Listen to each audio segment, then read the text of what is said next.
In today's video, I'm going to teach you how to change your phone number in QuickBooks Online using the current desktop interface. Before we begin, make sure you're signed into QuickBooks Online in a desktop web browser and that you have the right permissions to update company settings. If you don't see some of the options I mentioned, you might need an admin to follow these steps or adjust your access. From your QuickBooks home dashboard, look to the top right corner of the screen and click the gear icon. This is the main hub for settings and customizations.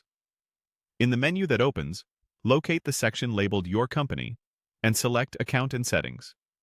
This is where all your core company details live, including the contact information your customers may see on invoices and other communications.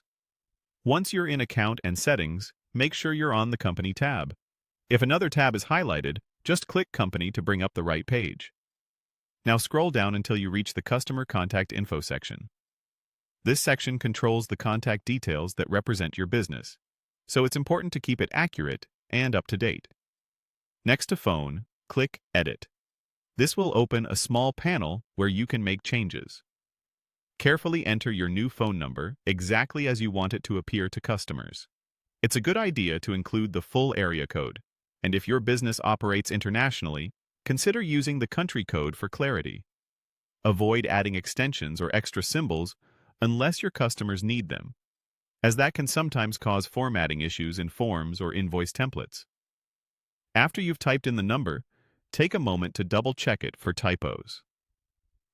Accuracy here saves time later and ensures your customers can reach you without problems.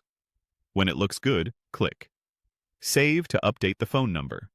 QuickBooks will apply the change, and you may see a confirmation at the bottom of the window. If you don't worry. Just make sure the new number appears in the field. Finally, click Done to exit the settings window and return to your dashboard. If you want extra reassurance, you can refresh the page or open a sample invoice to confirm the updated number appears where you expect it. If the change doesn't seem to stick, try signing out and back in, or clear your browser cache, then repeat these steps. That's it. You've successfully updated your phone number in QuickBooks Online using the desktop interface. If this video helped, please like, subscribe, and share. Thanks for watching.